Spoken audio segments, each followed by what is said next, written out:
There is nothing worse than when everything seems like it is going well with a new guy, and then suddenly, out of nowhere, you can tell that he is turned off by something you have done. And yet, turn-offs for guys are still a mystery to you. Maybe you were texting a man you met on Tinder and he disappeared for no reason. Maybe you went on a first date you thought went great, but then you never heard from him again. Maybe things were getting pretty steamy, but then he pulled away. You're frustrated because you're not sure what you did wrong, but clearly it was something.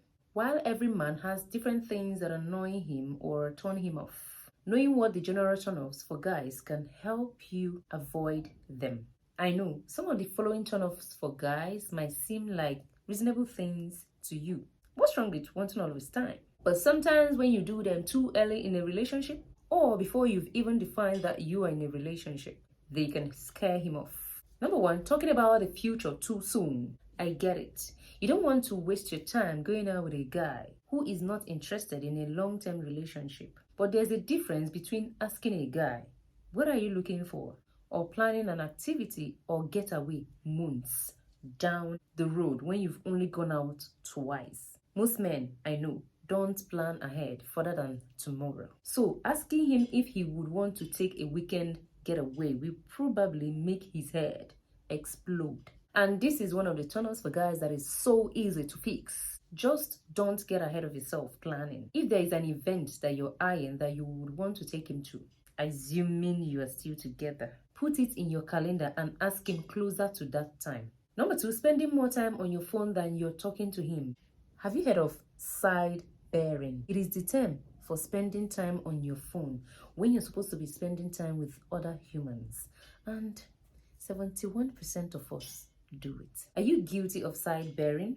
Do you check texts, take selfies, or scroll Instagram when you're with your guy? That's one of the major turn-offs for guys. Seriously, what do you think it communicates to the guy you're with? If you think that your phone is more important than spending quality time with them, it tells them that you don't value them. And a man who thinks that you don't value him is a man who won't stick around for long. Number three, trying to make him jealous. I would like to assume that because you're over 40 and dating, that you're past jealousy games. But in fact, I know that women sometimes continue these old habits even after they grow up. Maybe you post photos of you with a hot guy, just a friend, to make another guy feel jealous just because he pissed you off. Maybe that you are at a party and you think that by flirting with other men in the room, you attract the one you really want. It doesn't work. Trust me. When you try to make a man jealous, ask yourself what you're really after. I am willing to be that what you want is to get his attention. There are better ways to get it. Number four, talking about yourself all the time. You on a first date. So yeah, that's what I do for a living. What do you do? Oh, you're a firefighter. My dad is a firefighter. I seem to date a lot of firefighters. I look good in red, so at least I match the fire truck. One of the biggest turn-offs for guys is when a woman talks incessantly about herself, never bothering to be curious about the man she's with. Maybe you're doing it because you're nervous. But ask yourself, throughout a date, whether you've asked as many questions about him as you've talked about yourself. Come up for air now and then. Girl. Number five, grilling him on a first date. Here's another turn-off for guys, again, that I see particularly with older women. Again, you don't want to waste your time, so you're trying to figure out if this guy is worth it or not as fast as possible. So you ask him a ton of questions. What do you do? What are you looking for? What was the longest relationship? Do you have or want kids? Have you ever been married? If you're asking all of this, I promise the man you're asking is screaming inside his head. I understand you want to see how many boxes on your list this guy ticks, but it will take time for you to know him. Enjoy it. On your first date, focus more on chemistry. How do you feel being around him? Does it make you laugh? Maybe a little nervous. Good. Do you have butterflies in your stomach? You may think you want a divorced lawyer with no kids who is into hiking, but if on a first date you let yourself, you might end up falling for an electrician with 3 adorable kids who love motocross. You can't control who you fall in love with, Number 6, complaining about men you've dated in the past. The last guy I was with always, I hated it with my ex-husband. My ex had the most annoying habit. You may not even realize you're bitching about past men until this guy points it out, or until he disappears. You may have bad feelings about your past loves or men you've dated, but you've got to leave that baggage at the door, lady. The man you're dating wants to feel like the only guy in the world. Sure, he realizes you have a romantic past, or he doesn't want to hear about it beyond a few highlights. I was married for 10 years and have been divorced too. Or specifics he asks about. First of all, talk negatively about anyone, even if you think he deserves it, is another of the big turn-offs for guys. But he's also thinking, geez, what will she say about me when all this ends? So hold it in, even if it is hard.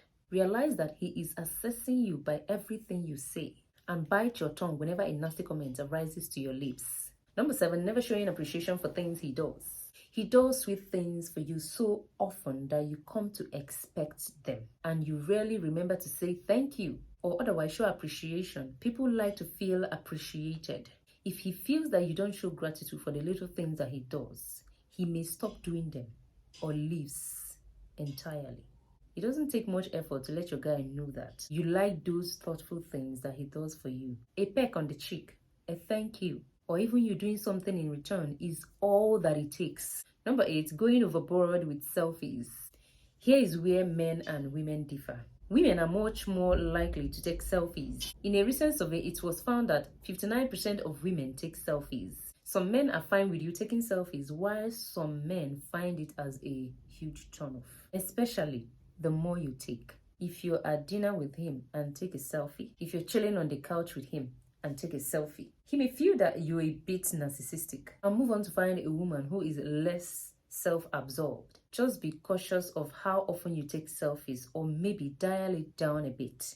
Number 9, demanding all of his time. You like him, he likes you. Why shouldn't you spend all of your time together? You forsake friends to hang out with him and get upset when he doesn't do the same. Only you feel like he's pulling away. What gives? Naturally, when you start a new relationship, you move things around a bit to create a room for your new guy, but you don't clear your schedule completely. Men like women who have a life outside of spending time with them. You may think he would want you more if he spends more time with you, but actually the opposite is true. The less time you spend together, the more he would want you. He will wonder what you are doing, and you will have plenty to talk about when you're together.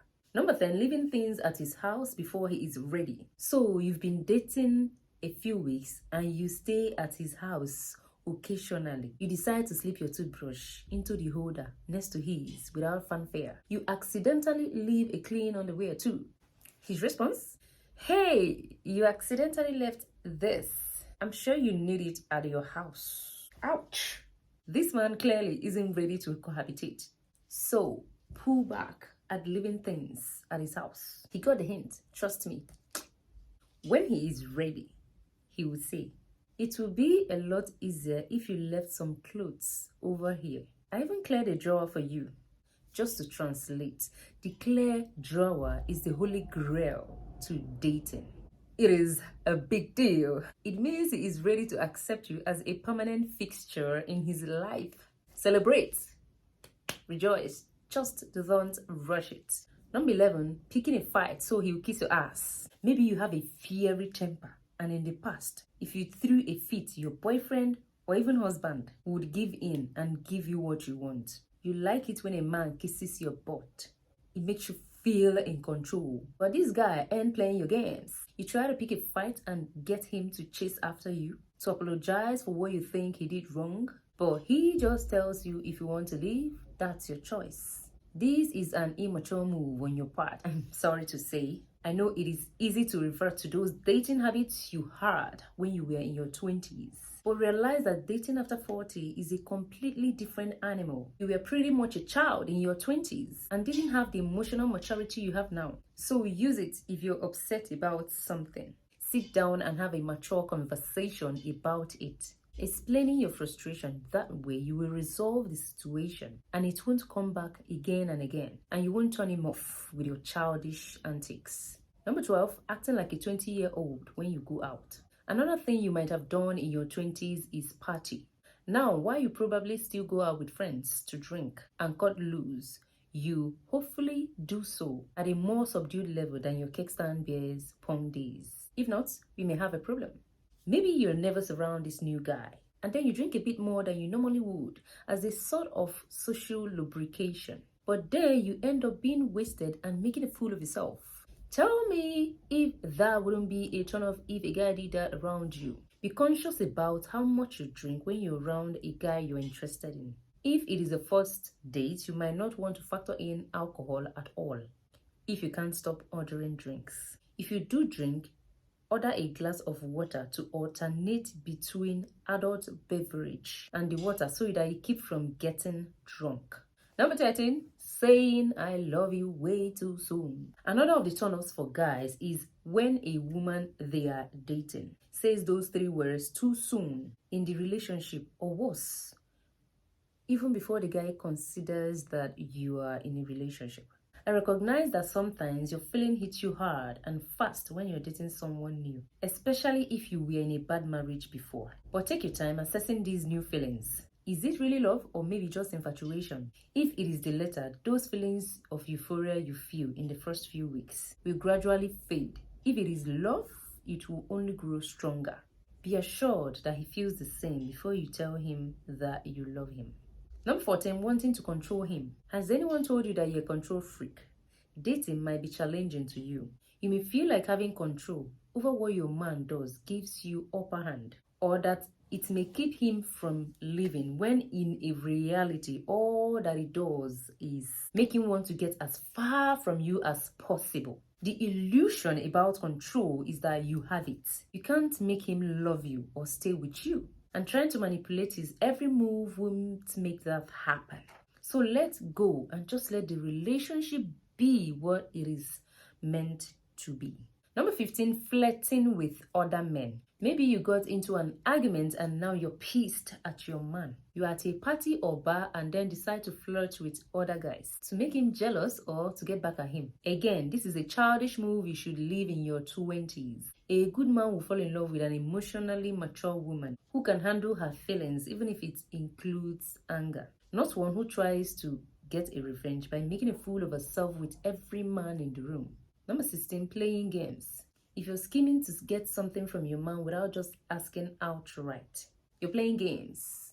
Games are things like waiting for exactly 1.5 hours to reply to his texts, pretending to be busy when he asks you out to make him want you more, posting photos on social media to show that your life is exciting and men want you. Admit it, you know when you're playing games. You think it will help you accomplish something?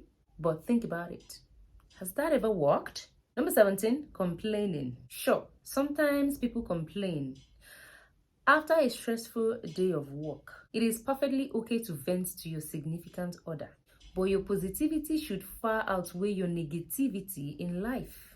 If you're constantly bitching about your friends, your family, your life, do you think that's happening to a man you're dating? People can feel negative energy and it is a turn off. If you're going through a tough time, it will be hard to curb your complaining. Try this instead. Journal about it. Talk to yourself. Usually, it doesn't matter who hears your complaint or doesn't hear it. You just need to get it out of your system. Better to write it out or say it out on the thin air rather than rant it out to your boyfriend. Conclusion: whether you've been on 2 dates with a guy or have been with one for 2 years, be aware of your behavior and his reaction to it. His body language will tell you if what you're doing is a turn off, even if he doesn't tell you directly. In my mind, you should constantly be working to improve yourself. And that means being a better partner. Knowing and avoiding turn-offs for guys can help you be more attractive and desirable to anyone you date. And as usual, I hope this video is helpful and interesting. Give it a thumbs up, leave a comment down below for me on the comment section. I'm going to see you next time in my next video. Bye. Have a blast.